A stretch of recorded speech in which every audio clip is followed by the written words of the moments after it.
Ezra felt a distance growing, an invisible wall between him and his partner Sarah. The wall was built of unspoken words and quiet disappointments.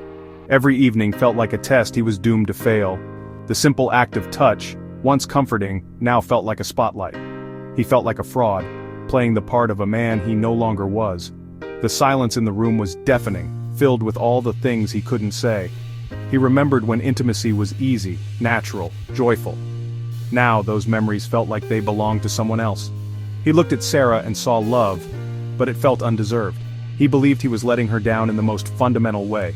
This feeling followed him everywhere, a secret crushing burden. Society's message was clear: a man is defined by his strength, his performance. Ezra felt he was failing at the core of what it meant to be a man. He started to avoid intimacy, making excuses, pushing Sarah away.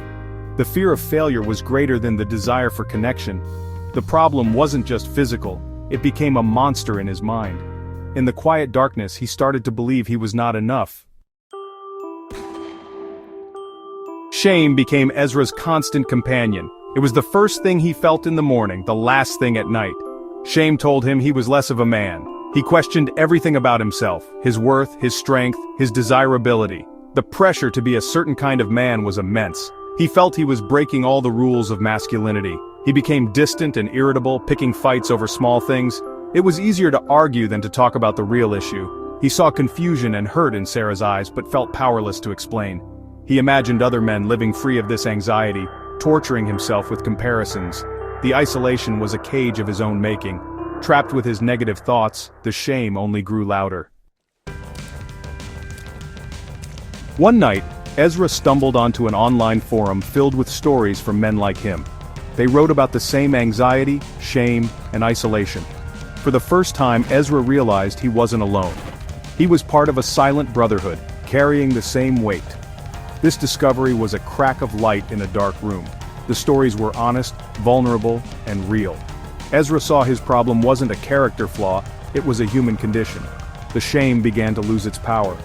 He realized the real problem was the silence and impossible expectations placed on men. He wasn't broken, he was simply human. A small seed of hope began to grow. If others could talk about it, maybe he could too. He read about communication, seeking help, and redefining intimacy. For the first time, Ezra felt a flicker of agency. He could take action and start to rebuild. The hardest step was starting a conversation. One evening, Ezra sat down with Sarah and finally spoke the words he'd held inside. He told her about his fear, shame, and sense of failure. He explained his distance wasn't about her, but his own internal battle. Instead of judgment, he received understanding. Sarah listened, held his hand, and promised they'd face it together. The silence was broken. The wall began to crumble. With Sarah's support, Ezra sought professional help. The doctor explained ED was common, not a personal failing. Medical validation was powerful. Therapy helped Ezra untangle his self-worth from performance. He learned true strength was vulnerability, not invincibility.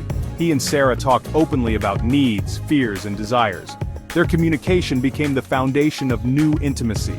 The journey wasn't a straight line, but Ezra was no longer alone. He focused on other forms of intimacy: touch, conversation, shared experiences. Connection was about more than a single act. Ezra was slowly rebuilding his sense of self on honesty and acceptance. Ezra's journey transformed his understanding of manhood. He learned true strength lies in vulnerability and the courage to ask for help. He discovered a more authentic masculinity, with room for imperfection. His relationship with Sarah became deeper and more resilient. Connection was built on shared vulnerability, not perfect performance. The pressure was gone, replaced by partnership and playfulness. Ezra realized his worth had nothing to do with what happened in the bedroom. He let go of impossible standards and found freedom in self-acceptance. His body was not a machine, and that was okay. Today, Ezra's story is one of hope. By speaking up, he found he was not alone. His journey shows we must change the conversation around masculinity. True strength is being open, honest, and human.